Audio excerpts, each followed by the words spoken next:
Is any of it dry? No. Very wet.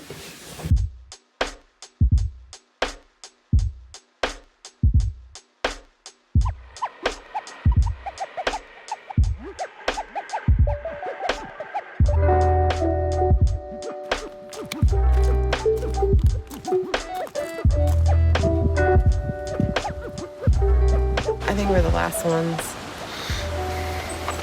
Diesel engines. Here we go. Camino, day 2.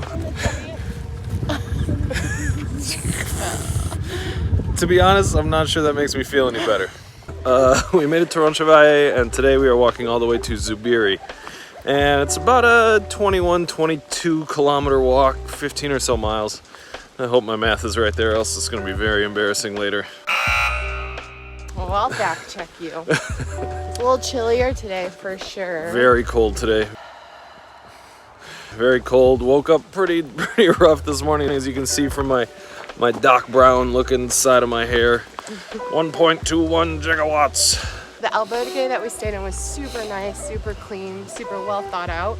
But honestly, it was just hard to get a good night's rest because our muscles are just...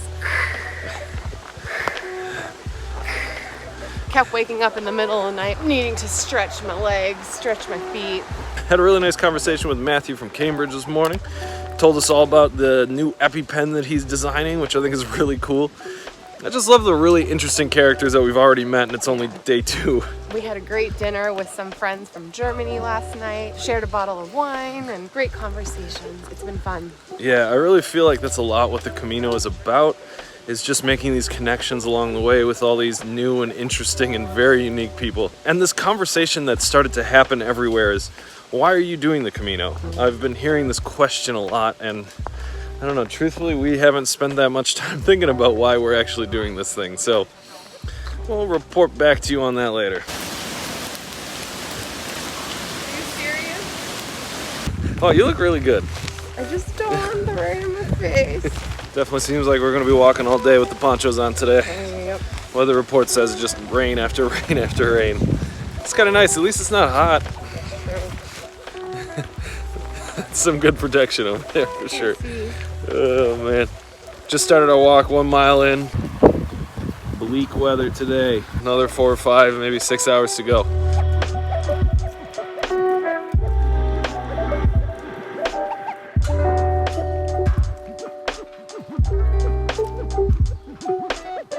Our big project yesterday was try to figure out how we were gonna send our gear forward. We had a bunch of extra stuff that we just didn't need to bring along for a 500-mile walk, so we had to sort out how to send it all the way to the end and have them hold on to it until we got there 40 or so days from now. We looked at a bunch of different options, and all of them were incredibly different prices.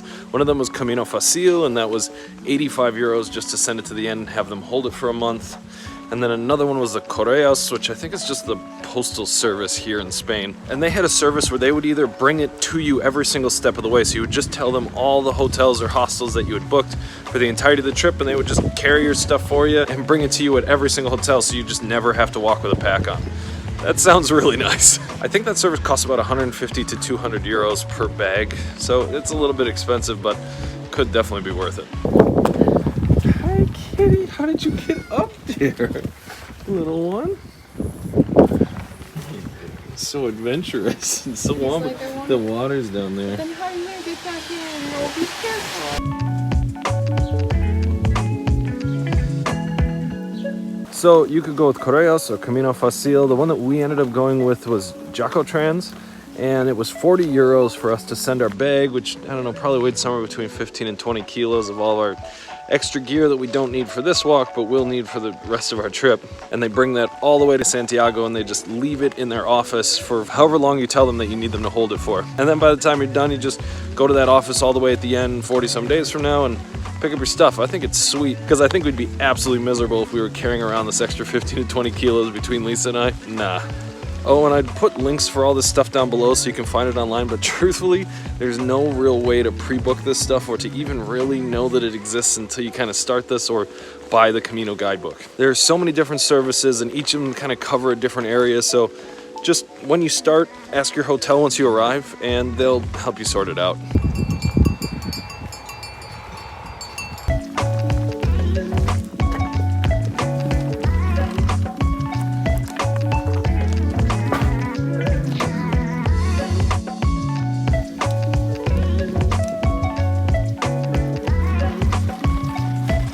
Buen camino.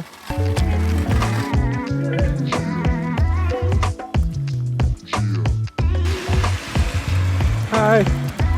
Okay, bye. In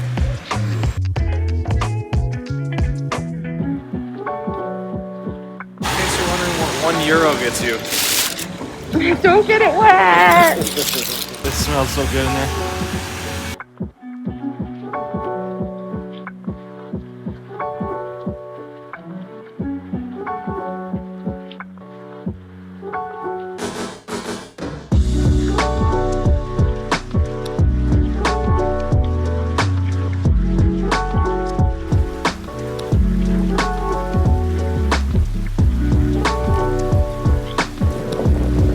Spending the first 5 hours of the day wearing basically a double thick hefty trash bag that is our poncho. Yay, we get to take our ponchos off. Oh, not too soon saying that. It seems like the weather's finally turning for a little bit, which is a really nice change. We're about 7 miles in, we've made it to Vizcaret, I think that's how you say it. I'm so bad at pronouncing these names in Spain. Much like a lot of the other towns that we've been walking through, it's this really super cute town.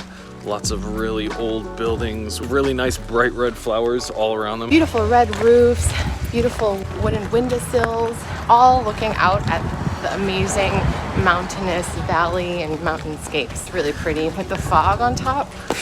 It's an absolutely beautiful, beautiful place to be walking through. And one of the really nice things about the Camino is every couple of kilometers you're going through a new town like this with all different stuff, different restaurants, usually a bathroom and a place to fill up your water. It's just all the infrastructure built here to support the Camino is just so incredible. Day 2 is noticeably different.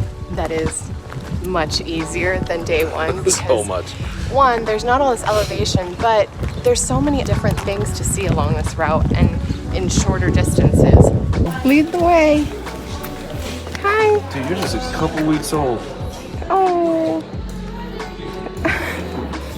Careful on the road, bud.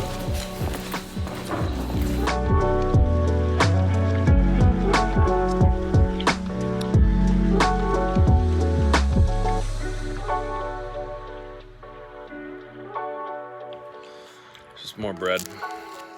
That's the literal only thing we've eaten since we woke up today. Seems like bread is the primary fuel here. For the whole Camino. It's available almost everywhere. It's working. I don't feel good with eating a whole baguette for lunch. And breakfast. It doesn't make me feel good. That's the one. Dude, you don't have to yell. We're standing right here.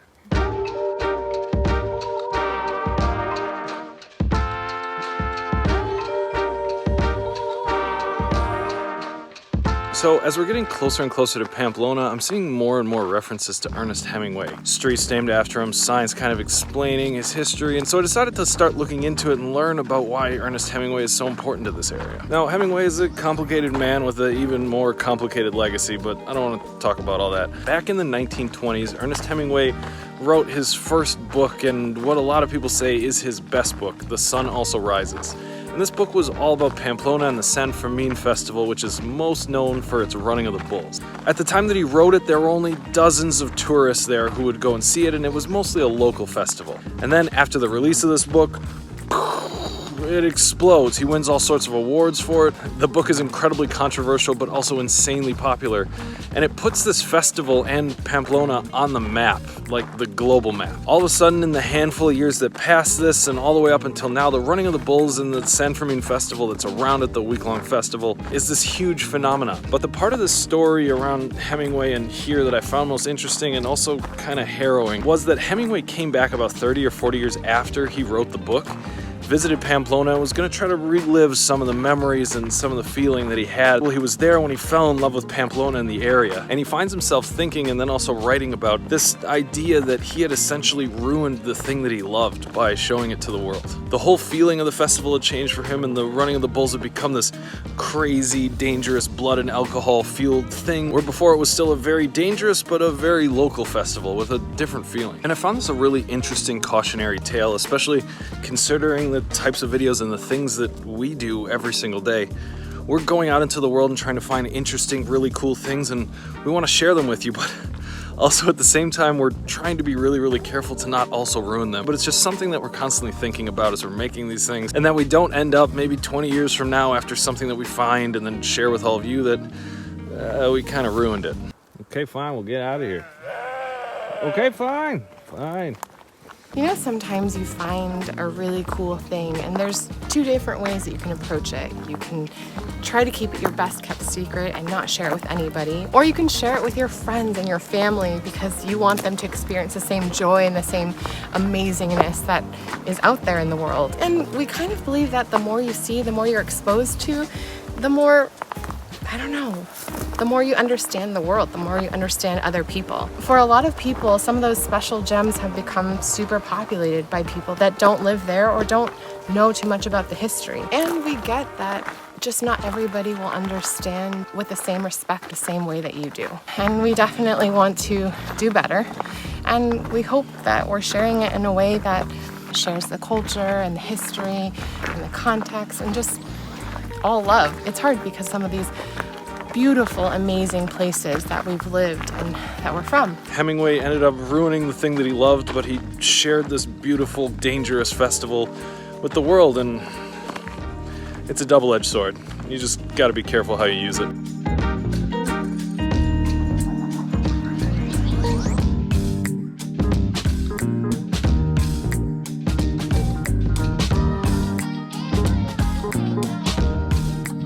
Cheers to our first actual time stopping. Instead of just keeping on going.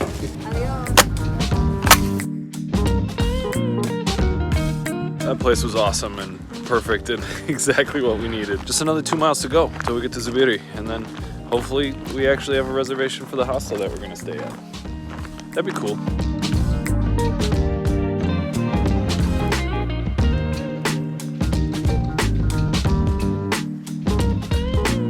Short 6.5 hours later, we have made it to Zubiri.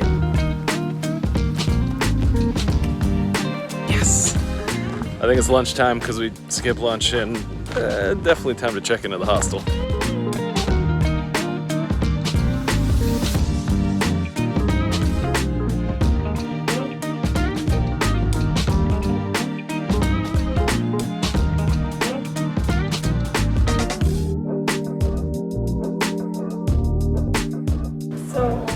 We go, we have to take off our shoes, and I was kind of surprised by that, but I understand now. We collect a lot of dirt in these 14, 15 miles per day.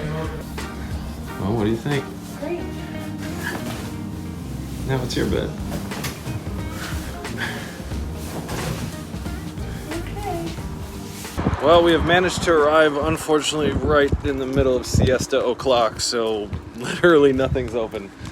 And we are too hungry to sleep, so I don't know what we're gonna do. One thing that we just noticed after walking around here is that it seems like they don't really have menus for their food.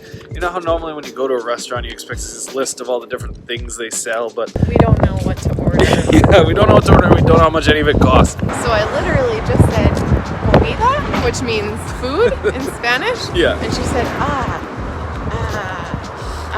salad and escalope, which is schnitzel, apparently. Schnitzel-y sort of thing. It was really good. I'm really glad that we got it, but we're still unraveling this ordering mystery. Part of our daily routine.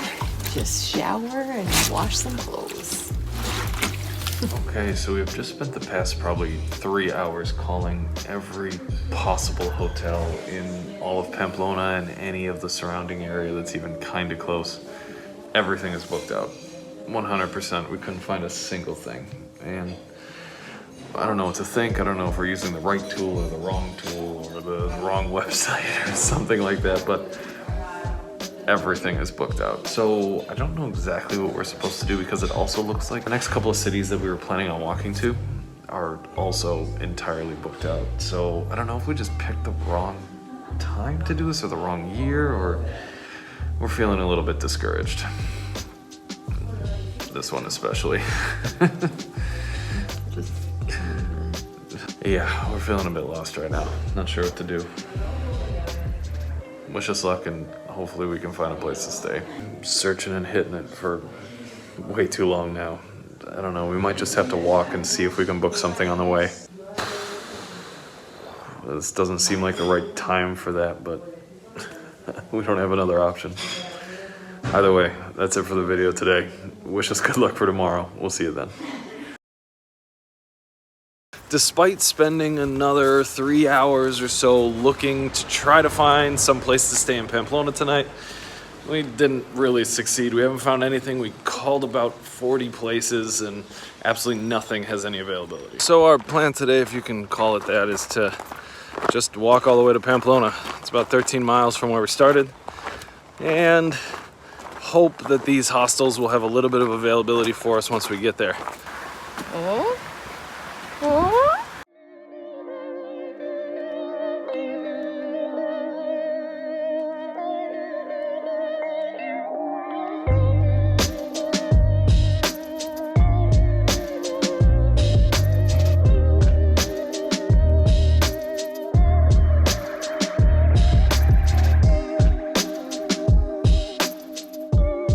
Oh, I thought you were talking to me.